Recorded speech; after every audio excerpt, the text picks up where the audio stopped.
Good morning students. आज की कक्षा में हम री की मात्रा को पढ़ने जा रहे हैं। ये हमारे पाठ्य पुस्तक का चैप्टर नंबर 12 है। ये री की मात्रा का मात्रक चिन्ह है जो कि आप ऊपर देख पा रहे हैं। तो ये मात्रक का ही एक भाग है।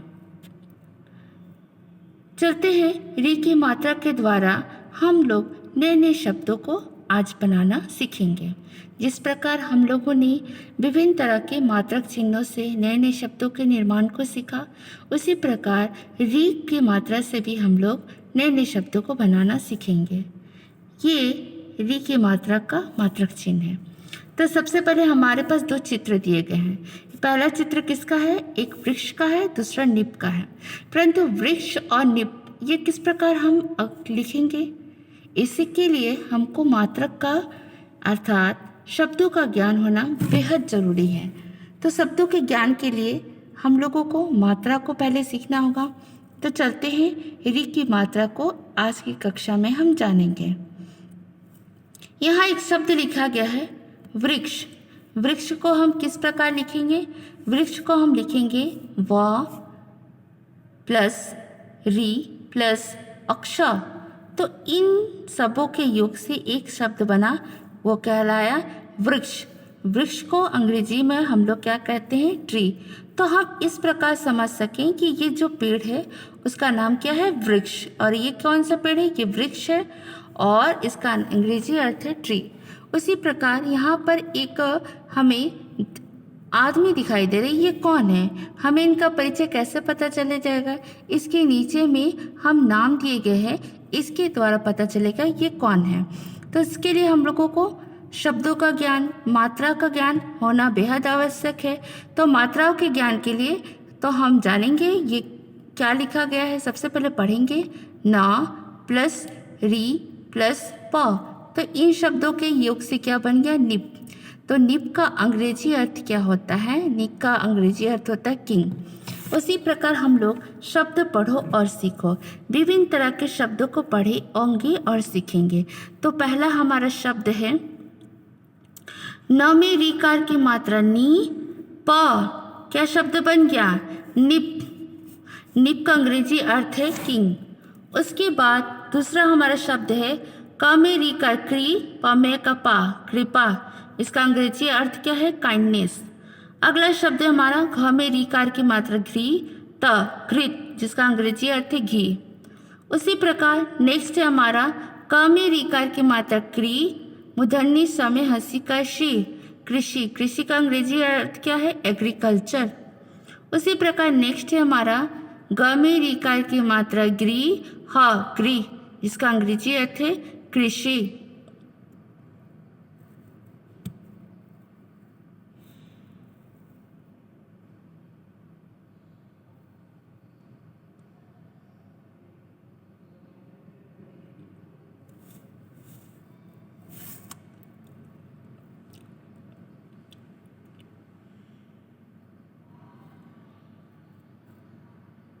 माफ़ी चाहूँगी। कृषि का अंग्रेजी अर्थ है एग्रीकल्चर और गृह का अंग्रेजी अर्थ है हाउस।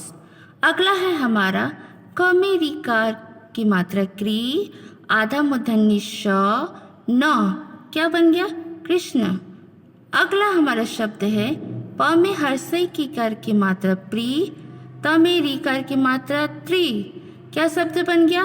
पितृ, जिसका अंग्रेजी अर्थ है फादर।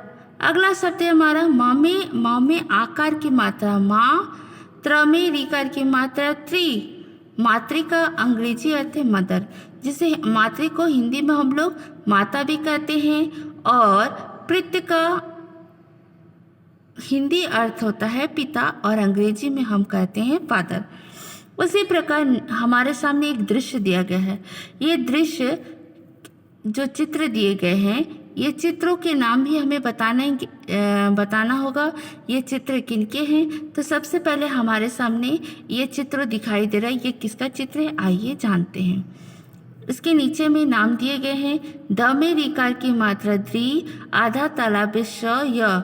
क्या बन गया? दृश्य, जिसका अंग्रेजी अर्थ है सीन। हमने बहुत सारे प्राकृतिक दृश्यों को देखा है, जिसमें पहाड़, सूरज, नदी आदि, पेड़ पौधे, विभिन्न तरह के एक रूप को, प्राकृतिक रूप को हम लोग दृश्य, सीन भी कहते हैं और हिंदी में दृश्य कहते हैं।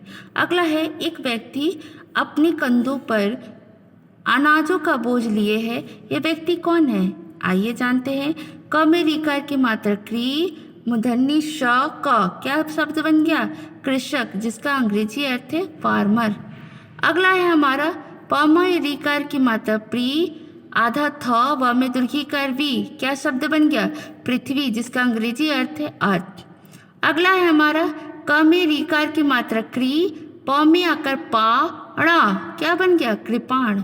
तो हमने इन चित्रों के आसानी से नाम को सीखा, क्योंकि हमने रीकार के मात्रा का सही प्रयोग को पढ़ा और समझा। आप सभी रीकार से संबंधित बहुत सारे शब्दों को अपनी कॉपी में लिख सकते हैं, उनसे संबंधित नए नए शब्दों को बना सकते हैं। चलते हैं रीकार से संबंधित प्रश्न अभ्यास की ओर। यहाँ पर कुछ चित्र दिए गए हैं। चित्रों के नाम हमें कहे जा रहे हैं कि बताइए ये किसका चित्र है। पहला जो चित्र दिख रहा है, अभी हमने जाना ये किसका चित्र है। इस चित्र है न में रीकार की मात्रा नी, प, निप। अगला हमारा है निप का चित्र है, जिसे हम अंग्रेजी में किंग भी कहते हैं। अगला चित्र जो है वो किसका है?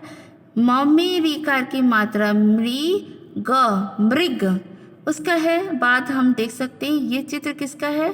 ग में रीकार की मात्रा ग्री, ह, ग्री, ये ग्री का चित्र है। ये जो चित्र है किसका है? व में रीकार की मात्रा व्री, श, अक्षर लिखें तो ये किसका चित्र है? वृक्ष। उसके बाद हम लोग इन नीचे में दिए गए अनेकों चित्रों को हम लोग पढ़ेंगे और जानेंगे।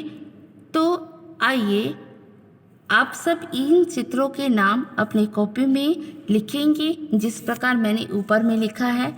इन चित्रों के नाम आप सभी अभ्यास कार्य में करेंगे। अगला शब्द है हमारा शब्दों की मात्रा लगाकर हमको शब्दों को पूरा करना है। यहाँ बहुत सारे शब्द दिए गए हैं, इन शब्दों में मात्रा को लगाकर हमको क्या करना है? शब्दों को पूरा करना है। तो चलते हैं शब्दों को बनाना सीखेंगे आज हम लोग।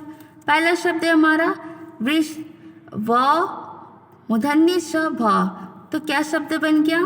व में रीकार की मात्रा व्री, मूर्धन्य श, भ, क्या बन गया? वृषभ। उसी प्रकार आप सभी इन शब्दों में रीकार की मात्रा का सही प्रयोग करके नए नए शब्दों के निर्माण को सीख सकते हैं। अगला है हमारा शब्द म में रीकार की मात्रा मृ, त, मृत। उसके बाद क में रीकार की मात्रा क्री, मूर्धन्य श, क, क्या शब्द बन गया? कृषक। उसके बाद घ में रीकार की मात्रा घ्री, त, घृत, ये नया शब्द बन गया। न में रीकार की मात्रा नी, प, निप। उसके बाद म में रीकार की मात्रा मृ, ग, मृग।